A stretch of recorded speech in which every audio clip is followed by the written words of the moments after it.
Hello everyone, आप सबका Awanish Gautam YouTube channel पर बहुत बहुत स्वागत है। इस वीडियो में हम जानेंगे कि आप 20 मिनट से भी कम समय में अपनी एक खुद की वेबसाइट या ब्लॉग कैसे सेटअप कर सकते हैं वर्डप्रेस की मदद से। तो चलिए शुरू करते हैं। तो सबसे पहले आपको जो जो चीज़ें चाहिए वो देख लेते हैं क्या क्या है। एक तो आपको चाहिए वेब होस्टिंग। वेब होस्टिंग क्या होती है वो भी जल्दी से जान लेते हैं।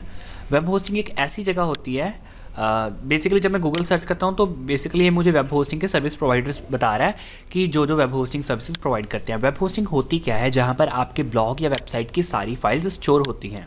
ठीक है, तो एक ये चीज़ होती है। एक होता है डोमेन नेम। डोमेन नेम यानी कि आपकी वेबसाइट का नाम जो आप ऊपर वेब ब्राउज़र में टाइप करते हैं, जैसे google.com या google.co.in, ये एक डोमेन नेम होता है। ठीक है, डोमेन नेम के अलग अलग एक्सटेंशन होते हैं, जैसे .com, .org, .info, .net वगैरह। ठीक है, तो आपको एक डोमेन नेम चाहिए होगा, एक वेब होस्टिंग चाहिए होगी, और कुछ भी आपको खरीदने की ज़रूरत नहीं है एक वेबसाइट को सेटअप करने के लिए, बेसिक वेबसाइट को सेटअप करने के लिए। ठीक है, तो यदि आप जानना चाहते हैं कि वर्डप्रेस क्या है, जिसके ज़रिए हम वेबसाइट बनाना चाहते हैं, और वर्डप्रेस के साथ ब्लॉगिंग या वेबसाइट बनाना कैसे शुरू करें, तो हमने ऑलरेडी उस पर एक वीडियो बनाई हुई है, उसका लिंक हमने डिस्क्रिप्शन में ऑलरेडी दे दिया है। आप उस पर क्लिक कीजिए और इस वीडियो को देखने से पहले उस वीडियो को भी एक बार ज़रूर देख लीजिए। तो चलिए शुरू करते हैं वर्डप्रेस के साथ एक साइट बनाना। तो मेरे पास GoDaddy की VPS वेब होस्टिंग है। अब वेब होस्टिंग के भी अलग अलग टाइप्स होते हैं, शेयर्ड वेब होस्टिंग वगैरह, तो वो आपकी साइट के ट्रैफिक के हिसाब से होते हैं। यदि आपकी साइट बेसिक है जिस पर 1000 से कम प्रतिदिन ट्रैफिक आता होगा या आने की संभावना है, तो आपको शेयर्ड होस्टिंग के साथ काम चला लेना चाहिए। शेयर्ड होस्टिंग जो होती है वो सबसे सस्ती वाली शेयर्ड मतलब होस्टिंग होती है। अगर मैं सर्च करता हूँ गूगल पर व्हाट इज़ शेयर्ड होस्टिंग, तो देखते हैं क्या आता है। व्हाट इज शेयर्ड होस्टिंग, तो यहाँ पे लिखा हुआ है shared hosting web hosting in which the service provider serves pages for multiple websites, यानी कि एक ही सर्वर पर मल्टीपल वेबसाइट्स की फाइल्स या कह लीजिए डाटा सेव होता है। VPS क्या होता है, वर्चुअल प्राइवेट सर्वर, यानी कि होता तो उसमें भी शेयर्ड ही है, लेकिन जितना आपको कहा जाता है वो कम्प्लीटली आपका होता है, यानी कि एक सर्वर को मल्टीपल पार्ट्स में डिवाइड किया जाता है और एक पार्ट कम्प्लीटली आपका होता है। शेयर्ड होस्टिंग की तरह नहीं कि दूसरों के साथ शेयर होता है। एक होता है डेडिकेटेड सर्वर। डेडिकेटेड सर्वर में कम्प्लीटली पूरा सर्वर आपका होता है, और ये सबसे महंगी टाइप होती है। तो मेरे पास VPS सर्वर है।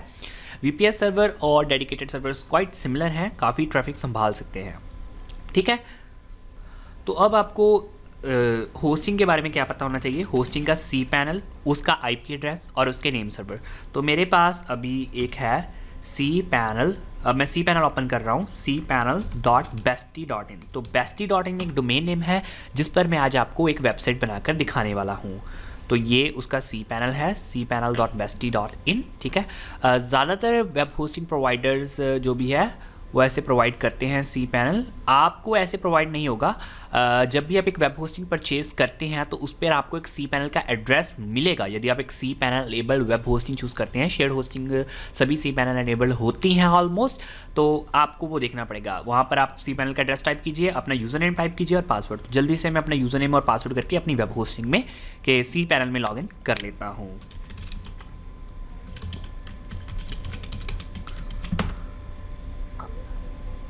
तो मैंने अपने cPanel में लॉगिन कर लिया है। ठीक है, आपका एड्रेस मैंने पहले बता दिया कि cPanel का कुछ और होगा, वो आपको ईमेल आएगा कंपनी की तरफ से जब भी आप परचेज करेंगे, तो आपको उसमें से देख सकते हैं, आपका यूज़र नेम पासवर्ड भी उसमें दिया होगा। तो ये रहा मेरी वेब होस्टिंग का जो है इंटरफेस। ठीक है, cPanel का जो लेटेस्ट इंटरफेस है वो कुछ ऐसा दिखता है। अब दूसरी चीज़ मैंने आपको बताई थी कि आपको एक चाहिए होगा डोमेन नेम। जब आप डोमेन नेम परचेज करते हैं तो उसमें आपको कुछ खास नहीं मिलता, कुछ ऑप्शंस ही मिलते हैं, जैसे DNS की सेटिंग्स। तो मैंने अपना डोमेन जो है bestie.in वो GoDaddy से परचेज़ किया हुआ है। तो अब हमें अपने डोमेन नेम को अपनी वेब होस्टिंग के नेम सर्वर्स पर पॉइंट करना होता है। तो आपकी वेब होस्टिंग के नेम सर्वर्स कुछ ऐसे हो सकते हैं, जैसे HostGator के नेम सर्वर्स कुछ ऐसे होते हैं, ns843.hostgator.com, ns844.hostgator.com, तो वो डिपेंड करते हैं। तो मैंने एक third party program Cloudflare CDN भी यूज़ किया हुआ है बीच में, जो कि जिससे मैं अपने डोमेन नेम को आसानी से DNS के सेटिंग्स को मैनेज कर सकता हूँ। तो मैंने उसे अपने नेम सर्वर्स पर ऑलरेडी पॉइंट किया हुआ है। यदि आप नहीं जानते कि अपने नेम सर्वर्स को कैसे पॉइंट करते हैं अपनी वेब होस्टिंग पर, यदि आप नहीं जानते, अब यदि आप डिटेल में जानना चाहते हैं इस प्रोसीजर को, सारे अपने डोमेन नेम को अपनी वेब होस्टिंग पर कैसे पॉइंट करें, तो उसके लिए एक ऑलरेडी वीडियो है यूट्यूब पर। तो उसका लिंक हमने डिस्क्रिप्शन में दे दिया है, आप उस पर क्लिक करके उसे भी देख सकते हैं। ठीक है, तो अभी मैंने अपने डोमेन bestie.in को अपनी वेब होस्टिंग के IP एड्रेस और नेम सर्वर पर सक्सेसफुली पॉइंट कर लिया है। तो जो मेरी cPanel का जो भी कह लीजिए वेब होस्टिंग का IP एड्रेस है वो है ये वाला, और इसे मैंने पॉइंट कर लिया है सक्सेसफुली, एंड ये मेरी वेब होस्टिंग पर पॉइंटेड भी है मेरा डोमेन नेम। तो जब भी मैं bestie.in टाइप करूँगा तो अभी आप देखते हैं क्या आता है। मैंने जस्ट अभी पॉइंट ही किया है अपने डोमेन नेम को।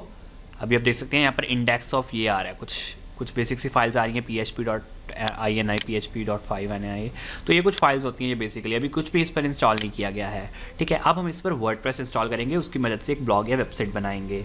तो उसके लिए आपको जस्ट cPanel में जाकर नीचे स्क्रॉल करना है और आपके पास सॉफ्टवेयर होगा, सॉफ्टवेयर का सेक्शन। सॉफ्टवेयर के सेक्शन में आपके पास शायद वर्डप्रेस डायरेक्टली लिखा हो या फिर कुछ ऐसा होगा, सॉफ्ट कॉलस एप्लीकेशन इंस्टॉलर या फिर इंस्टॉलर एप्लीकेशन इंस्टॉलर।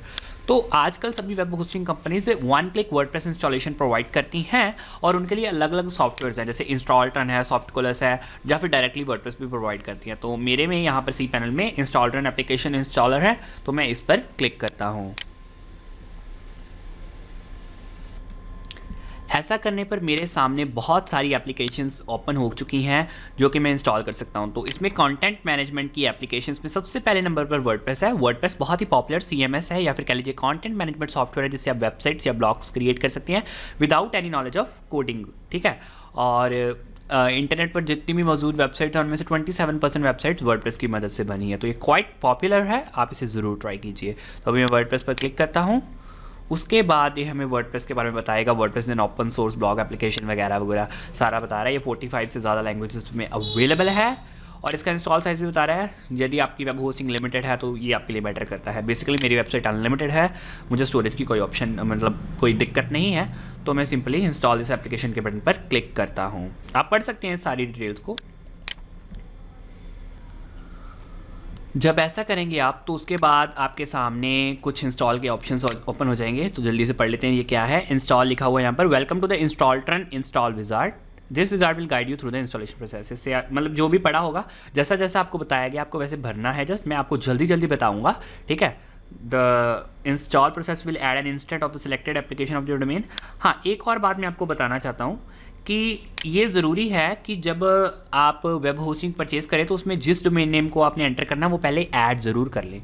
यदि आपका है ही एक डोमेन नेम, आपने उसी डोमेन नेम के लिए अपनी वेब होस्टिंग परचेज़ किया, जब आप वेब होस्टिंग को परचेज़ करते हैं तो उसमें वो आपको डोमेन नेम एंटर करने के लिए कहता है, तो वो यहाँ पर ज़रूर आएगा और उसके बाद उस डोमेन को पॉइंट कर लेना है। यदि आपकी ऑलरेडी एक वेब होस्टिंग है जिस पर आपने ऑलरेडी डोमेन नेम लगाया हुआ है, आप एक और डोमेन ऐड करना चाहते हो, तो cPanel में एक ऐड ऑन का ऑप्शन होता है, आपको उसके ज़रिए डोमेन ऐड होना चाहिए आपका। तो अभी मेरी वेब होस्टिंग में ऑलरेडी एक डोमेन है bestie.in जिस पर मैं इंस्टॉल करने वाला हूँ, तो मैं ये वाला चाहता हूँ ऑप्शन http://bestie.in। ठीक है, तो मैंने ये डोमेन नेम सेलेक्ट कर लिया। उसके बाद डायरेक्टरी का ऑप्शन है, इसे खाली छोड़ दीजिए। ठीक है, और उसके बाद है वर्जन का ऑप्शन। वर्जन रेकमेंडेड जो लेटेस्ट है वही रहने दीजिए, लैंग्वेज इंग्लिश रहने देता हूँ। आपको ये एग्रीमेंट एक्सेप्ट करना होता है और ये कुछ ऑप्शन है बाय डिफ़ॉल्ट ही रहने दीजिए। ठीक है, एंड उसके बाद आपको यूज़र नेम और पासवर्ड सेलेक्ट करना होता है, जिससे कि आप अपने वर्डप्रेस के डैशबोर्ड में लॉगिन कर सकते हैं और अपनी वेबसाइट में ब्लॉग पोस्ट या पेजेस ऐड कर सकते हैं या फिर और भी किसी तरह के कस्टमाइजेशंस कर सकते हैं। तो अभी मैं यहाँ पर यूज़र नेम कुछ भी रख देता हूँ, यहाँ पर कुछ भी यूज़र नेम लिख देते हैं, 1 2 3 4 5 6 7 8 कुछ भी रख सकते हैं आप, आपकी मर्ज़ी है। ठीक है, तो शो पासवर्ड भी कर सकते हैं यहाँ पर। ये जस्ट एक एग्जांपल मैं आपको दे रहा हूँ, बाद में इसे डिलीट करने वाला हूँ तो वो मैटर नहीं करता। एंड उसके बाद आपको एडमिनिस्ट्रेटर ईमेल भरना होगा। यहाँ पर कुछ भी ईमेल भर दीजिए आप, आपका जो भी ईमेल है। तो मैं अपना ईमेल भर देता हूँ। उसके बाद आपको टाइटल देना है आपके ब्लॉग का, my blog just another WordPress site, ये मैं ऐसे ही रहने देता हूँ। उसके बाद 2 फैक्टर ऑथेंटिकेशन का ऑप्शन है, इससे आप अपने मोबाइल के जरिए अपनी साइट में लॉगिन कर सकते हैं। तो मैं ये नहीं चाहता कि ये मेरी वेबसाइट में हो। वैसे एक बहुत ही पॉपुलर तरीका है जिससे कि आप अपने मोबाइल को अपने पीसी की स्क्रीन के सामने रख के स्कैन करके अपनी वर्डप्रेस साइट में लॉगिन कर सकते हैं। तो बाकी सब ऑप्शन आप ऐसे ही रहने दे सकते हैं और सिंपली इंस्टॉल के बटन पर क्लिक कर सकते हैं। ठीक है, तो चलिए जल्दी से इंस्टॉल के बटन पर क्लिक कर देते हैं। यदि आप एक एडवांस यूज़र हैं तो आप इन डिटेल्स को डिटेल में पढ़ सकते हैं और कुछ और कस्टमाइजेशंस भी कर सकते हैं अपने हिसाब से। तो फिलहाल एक बेसिक यूज़र के लिए इतना बहुत होता है। तो सिंपली इंस्टॉल के बटन पर क्लिक करेंगे। उसके बाद आप देखेंगे कि आपका जो ब्लॉग है या कह लीजिए वेबसाइट है वो इंस्टॉल हो जाएगी और वर्डप्रेस सक्सेसफुली कुछ ही सेकंड्स में इंस्टॉल हो जाएगा। कुछ ज़्यादा बड़ी एप्लीकेशन नहीं है, 26.6 MB की है और जो लेटेस्ट वर्जन है इसका, और इसके साथ ही आपका डाटाबेस भी 0.2 MB में क्रिएट करेगा। अब आप अपनी वेबसाइट में आसानी से जाकर लॉगिन कर सकते हैं। तो पहले हमने bestie.in टाइप किया था तो ये आ रहा था, ठीक है। अब जब हम bestie.in टाइप करेंगे तो आपका फ्रेश वर्डप्रेस जो आपने अभी अभी इंस्टॉल किया है वो ओपन होगा, तो देख सकते हैं। अच्छा, एक और बात मैं यहाँ पर बताना चाहता हूँ कि यदि ऐसा नहीं ओपन हो रहा है तो माइट भी जो होगा, अपनी जब डोमेन नेम पॉइंट करते हैं ना अपनी वेब होस्टिंग पर, तो वो टाइम लेता है कुछ। उनका मिनिमम टाइम होता है 24 से 48 घंटे का प्रोपेगेशन टाइम होता है, जो DNS प्रोपेगेशन टाइम। तो आपको फिर वेट भी करना पड़ सकता है, वो डिपेंड करता है। लेकिन GoDaddy जैसी कंपनी से अगर आप डोमेन लेते हैं और GoDaddy जैसी कंपनी से ही वेब होस्टिंग परचेज करते हैं तो वो साइट के साथ 5-6 मिनट के समय में ही वो DNS जो है कन्फिगर हो जाता है। तो ये बाय डिफ़ॉल्ट 2017 थीम है जो कि वर्डप्रेस के ब्लॉग पर है। अब हम अपने वर्डप्रेस के ब्लॉग में जो है लॉगिन भी कर सकते हैं। अब मैं आपको बताता हूँ लॉगिन कैसे करना। जो आपका cPanel का काम है वो यहीं पर ख़त्म होता है, आपको इसके साथ और कुछ नहीं करना। अब आपको जैसे जाना है आपकी डोमेन नेम पर और टाइप करना है /wp-admin, ठीक है। ऐसा करने पर आपकी जो लॉगिन स्क्रीन है वो ओपन हो जाएगी, जिसमें आप यूज़र नेम और पासवर्ड जो आपने इंस्टॉलेशन वर्डप्रेस के इंस्टॉलेशन के समय सेट किया था उससे अपने वर्डप्रेस ब्लॉग में लॉगिन कर सकते हैं। तो मैंने वो पासवर्ड वगैरह जो सेट किया था भर देता हूँ, 1 2 3 4 5 6 7 8 था, तो ये मैंने भर दिया है। एंड आप देख सकते हैं कि ये लॉगिन हो रहा है। तो ये सक्सेसफुली हमारी साइट जो है लॉगिन हो चुकी है, ठीक है, आप देख सकते हैं। तो वर्डप्रेस जब आप बाय डिफ़ॉल्ट इंस्टॉलेशन करते हैं तो उसकी साइट तो मैंने आपको दिखाई दी, एक 2017 थीम बेसिक शो होती है, उसमें एक पोस्ट पब्लिश्ड होता है, एक पेज पब्लिश्ड होता है और एक कमेंट पब्लिश्ड होता है। अब चलिए हम बताते हैं कि आपको बेसिक सेटअप करना क्या है, ठीक है। आपको सबसे पहले बाय डिफ़ॉल्ट जो पोस्ट पब्लिश्ड होता है उसे डिलीट करना है, पेज को डिलीट करना है, उसके साथ कमेंट ऑटोमेटिकली डिलीट हो ही जाएगा। तो ये पेज पोस्ट है, इसमें आप नए पोस्ट पब्लिश कर सकते हैं, ठीक है। तो जल्दी से इसे ट्रैश कर देते हैं। ट्रैश जैसे रिसाइकल बिन होता है आपके कंप्यूटर में उसी तरीके से होता है, आप ट्रैश में जाकर भी उसको डिलीट कर सकते हैं। उसके बाद सिमिलरली पेजेस में जाएंगे, ऑल पेजेस में, बस बेसिकली पेजेस और जो आपका ब्लॉग पोस्ट होता है उसमें खास कुछ डिफरेंस नहीं होता है। इसको भी ट्रैश कर देंगे जल्दी से और दैट्स इट। अब आप अपनी वेबसाइट पर मीन्स काम करना शुरू कर सकते हैं। अच्छा, वर्डप्रेस में एक प्लगइन्स होते हैं, थीम्स होती हैं, ये दो एक इंपॉर्टेंट एस्पेक्ट्स होते हैं। यदि आप जानना चाहते हैं कि वर्डप्रेस ब्लॉग में थीम कैसे इंस्टॉल करें तो उसके लिए हमने ऑलरेडी एक वीडियो बनाया हुआ है जिसके बारे में मैंने आपको शुरुआत में ही बताया था, तो उसका लिंक भी डिस्क्रिप्शन में है, आप उसे देख सकते हैं। प्लगइन्स कैसे इंस्टॉल करते हैं वो भी बड़ा आसान है, जिस तरह से आप थीम इंस्टॉल कर सकते हैं उसी तरीके से प्लगइन्स भी इंस्टॉल कर सकते हैं। अब कुछ बेसिक सेटिंग्स जो आपको फ्रेश वर्डप्रेस इंस्टॉलेशन करने के बाद करनी चाहिए, मैं आपको वो बताने वाला हूँ। तो उसके लिए सबसे पहले सेटिंग्स में जाएंगे और जनरल में जाएंगे। यहाँ पर आप अपनी साइट का टाइटल सेट कर सकते हैं और टैगलाइन सेट कर सकते हैं। ये मैंने ऑलरेडी सेट की थी जब हमने वर्डप्रेस को इंस्टॉल किया था, तो ये आप कर सकते हैं। उसके बाद वर्डप्रेस का एड्रेस, अपना ईमेल एड्रेस जो है जहाँ पर आपको सारे नोटिफिकेशंस भेजे जाएँ वर्डप्रेस की तरफ से, वो आप सेट कर सकते हैं। तो ये मैंने कुछ भी एग्जांपल रख दिया था।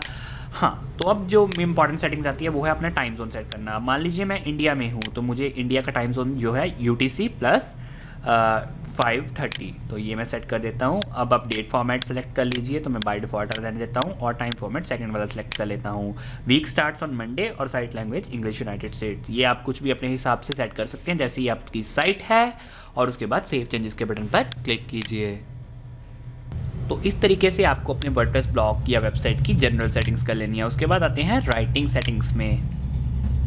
राइटिंग सेटिंग्स में जो सेटिंग्स हैं वो आपके सामने डिस्प्लेड है। Convert emoticons like this and this to graphics on display. जब आप जैसे आप फेसबुक वगैरह में इमोटिकन्स टाइप करते हैं सिंबल्स को यूज़ करके, तो अगर कोई बंदा टाइप करे कमेंट्स में या आप पोस्ट में लिखें तो वो उसको कन्वर्ट कर ले, तो इस ऑप्शन को चेक रखिए।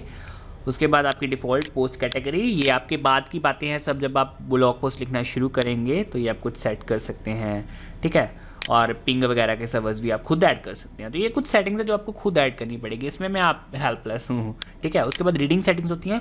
अच्छा, अब एक और बात मैं बताना चाहूँगा, आपने देखा होगा कि कुछ ब्लॉग्स ऐसे होते हैं जिसमें स्टार्टिंग्स पे ब्लॉग पोस्ट डिस्प्ले होते हैं जो पिछले पब्लिश करते हैं, और कुछ ऐसे होते हैं जिनमें आपके पेजेस डिस्प्ले होते हैं, मतलब सिंगल होम पेज डिस्प्ले होता है। तो वो सारे ऑप्शंस आप रीडिंग सेटिंग्स में कर सकते हैं। अभी मैंने कोई पेज नहीं क्रिएट किया हुआ तो वो यहाँ पर डिस्प्ले नहीं हो रहा है, तो अभी हमारे पास सिंपली जो है यही ऑप्शंस आ रहे हैं कि आपके जो फर्स्ट पेज है ब्लॉग का उस पर कितने पोस्ट डिस्प्ले करें, डिस्कशन में आप कमेंट्स के रिलेटेड सेटिंग कर सकते हैं कि क्या रीडर्स आपके ब्लॉग पोस्ट पर या पेजेस पर कमेंट्स कर सकते हैं या नहीं कर सकते, तो वो सारी सेटिंग्स आप इस यहाँ पर कर सकते हैं, ठीक है। कमेंट मोडरेशन वगैरह में, शो अवतार्स वगैरह की सेटिंग्स वो सारी आप यहाँ पर कर सकते हैं।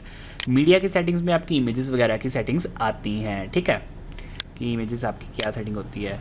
और परमालिंक से सेटिंग्स एक बहुत ही इंपॉर्टेंट ऑप्शन है जो आपको ज़रूर कॉन्फ़िगर करना चाहिए।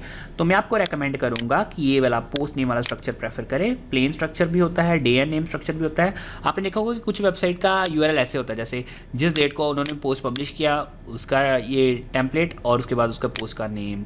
तो जो बेस्ट मेथड है वो मैं आपको ये रेकमेंड करूँगा, और उसके बाद सिंपली सेव चेंजेस के बटन पर क्लिक कीजिए। तो अब हम बढ़ते हैं हमारी वेबसाइट को कंप्लीट करने की तरफ, जब ब्लॉग को कंप्लीट करने की तरफ। तो सबसे पहले मैं आपको बताता हूँ कि वर्डप्रेस में पोस्ट कैसे पब्लिश करना है। तो सबसे पहले ऑल पोस्ट में गए, ऑल पोस्ट में जाकर आप ऐड न्यू पर क्लिक कीजिए। तो जब आप ऐड न्यू पर क्लिक करेंगे तो आपके सामने ऐड न्यू पोस्ट का ऑप्शन होगा। तो आप कुछ भी, मैं अभी एग्जाम्पल लिख देता हूँ, this is my first blog post on my new website. तो मैंने ये लिख दिया और यहाँ पर welcome to my new blog.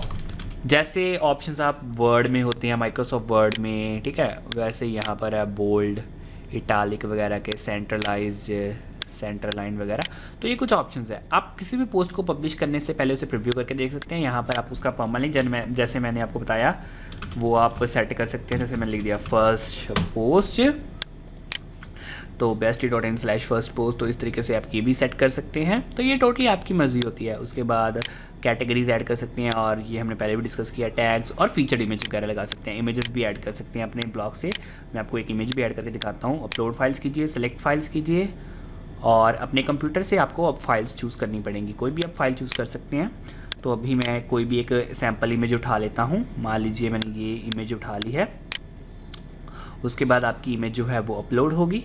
Upload होने में कुछ समय लग सकता है, depending upon the size of the image, यानी कि इमेज का जितना साइज़ है उसके हिसाब से इमेज को आपकी वेब होस्टिंग पर अपलोड होने में टाइम लग सकता है। बाकी वेब होस्टिंग के भी अलग अलग टाइप्स होते हैं, आपकी वेब होस्टिंग की कितनी स्पीड है या ना। उसके बाद इमेज के आगे फर्दर ऑप्शन आते हैं, title, all text, media file, link करना चाहते हैं नहीं, मैं यहाँ पर नन कर देता हूँ, और साइज़ फुल साइज़ सेलेक्ट कर लेता हूँ, इंसर्ट इनटू पोस्ट पर क्लिक करता हूँ। और अगर आप किसी पोस्ट को पब्लिश करने से पहले उसे रिविजन्स चाहते हैं तो उसकी सेव ड्राफ्ट कर सकते हैं आप उसे। तो हमने पोस्ट को सेव ड्राफ्ट कर दिया, ये आपकी वर्डप्रेस की मेमोरी में यानी कि होस्टिंग में सेव हो जाएगा, लेकिन पब्लिश नहीं होगा। तो अब हम पब्लिश भी कर देते हैं। पब्लिश से पहले प्रीव्यू भी करके देख सकते हैं कि आपका पोस्ट कैसा लग रहा है। तो जल्दी से मैंने प्रीव्यू के बटन पर क्लिक कर दिया है और देखते हैं कि हमारा पोस्ट कैसा लग रहा है। तो ये देख सकते हैं, ये हमारा फर्स्ट पोस्ट है। इसमें हमने सिंपल एक इमेज डाली है। अब मैं इसे पब्लिश भी कर देता हूँ। जब आप पब्लिश के बटन पर क्लिक करेंगे तो ये सबसे पहले आपके पोस्ट में ग्रामर एरर्स के लिए भी चेक करता है। अगर नहीं होंगे तो वो आगे प्रोसीड करता है। हमारा पोस्ट पब्लिश हो चुका है। व्यू पोस्ट के बटन पर लिंक पर मैंने क्लिक किया तो आप देख सकते हैं कि इसने पोस्ट को प्रीव्यू कर दिया है। अब दोबारा वर्डप्रेस के जो डैशबोर्ड में जाते हैं हम। इसी तरीके से आप कोई भी ब्लॉग पोस्ट पब्लिश कर सकते हैं, ब्लॉग पेजेस पब्लिश कर सकते हैं। कमेंट्स आपने एनेबल कर दिए हैं, आपके रीडर्स कमेंट कर सकते हैं। और उसके बाद बहुत सारे दूसरे प्लगइन्स होते हैं जो आप इंस्टॉल कर सकते हैं। जैसे एसईओ के लिए मैं आपको रेकमेंड करूंगा आप यूस्ट एसईओ प्लगइन इंस्टॉल कर लें। प्लगइन इंस्टॉल करने के लिए प्लगइन्स में जाइए, यहाँ पर ऐड न्यू के बटन पर क्लिक कीजिए और सिंपली कोई भी प्लगइन आप इंस्टॉल करना चाहते हैं उसे सर्च कर लीजिए। तो मैं अभी यूस्ट एसईओ को सर्च करता हूँ। प्लगइन्स वैसे बेसिकली आपकी वर्डप्रेस साइट में कुछ ना कुछ फीचर्स ऐड करने के लिए होते हैं। यदि आप अपने ब्लॉग को एसईओ फ्रेंडली करना आना चाहते हैं तो यूस्ट एसईओ प्लगइन है। सिंपली इंस्टॉल नाउ के बटन पर क्लिक करेंगे सर्च करने के बाद, और उसके बाद जब इंस्टॉल हो जाएगा एक्टिवेट का ऑप्शन आएगा, एक्टिवेट कर देंगे। तो इस तरीके से आप यूस्ट एसईओ प्लगइन इंस्टॉल कर पाएंगे और इस तरीके से आप कोई भी दूसरा प्लगइन भी इंस्टॉल कर पाएंगे। ठीक है, बाकी इसमें कुछ बेसिकली वर्डप्रेस में सीखने वाली कुछ खास बात है नहीं। आप समय के साथ बेहतर होते जाएंगे, समय के साथ अपनी वेबसाइट को और बढ़िया बनाते जाएंगे। तो अभी मैं आपको कुछ एक एग्जांपल दिखा देता हूँ जो वर्डप्रेस के साथ एक बनी साइट है। तो एक hutblogger.com वेबसाइट है, ये मेरी वेबसाइट है एंड ये टोटली वर्डप्रेस के ज़रिए बनाई है। ये मैं आपको डेमो दिखा रहा हूँ। ये ब्लॉगिंग के बारे में एक वेबसाइट है, आप देख सकते हैं इस पर ब्लॉग पोस्ट पब्लिश है। ये जो आप डिज़ाइन देख रहे हैं, बहुत से लोग आप में से पूछेंगे ये डिज़ाइन आपने कैसे बनाया, तो ये भी हमने प्लगइन्स को यूज़ करके बनाया है, थीम्स को यूज़ करके बनाया है। तो बहुत सारी प्लगइन्स और थीम्स अवेलेबल है। आपके मन में जब कोई भी फीचर हो कि आप मेरी साइट में ये फीचर होना चाहिए, आप जिस उसके रिलेटेड प्लगइन के बारे में गूगल सर्च कीजिए और आपको उसके रिलेटेड कोई ना कोई प्लगइन ज़रूर मिल जाएगा। तो आप देख सकते हैं ये एक टोटली वर्डप्रेस में बिल्ट साइट है। आप जैसी चाहे वैसी साइट वर्डप्रेस में बना सकते हैं। एक और वेबसाइट ले लीजिए webdesignagra.com। तो ये एक वेबसाइट है, आप इसका भी डिज़ाइन देख सकते हैं। ये एक स्टैटिक बेसिक होम पेज वाली वेबसाइट है, आप देख सकते हैं। तो ये भी टोटली वर्डप्रेस में बनी है। तो बस आपको थोड़ा और बेहतर होते जाना है दिन प्रतिदिन वर्डप्रेस में, ठीक है। तो इस तरीके से आप वर्डप्रेस में किसी भी तरह की वेबसाइट बड़ी आसानी से बना सकते हैं। यदि आपके इस वीडियो के रिलेटेड कोई भी क्वेश्चंस है तो आप मुझसे कमेंट्स के जरिए ज़रूर पूछिए। यदि आपको ये वीडियो अच्छी लगी हो तो इस वीडियो को लाइक ज़रूर कर दीजिए, शेयर ज़रूर कर दीजिए और हमारे चैनल को सब्सक्राइब करना तो बिल्कुल मत भूलिए, क्योंकि हम आपके लिए ऐसे ही बहुत सारी यूज़फुल वीडियोज़ रेगुलरली लाते रहते हैं। धन्यवाद।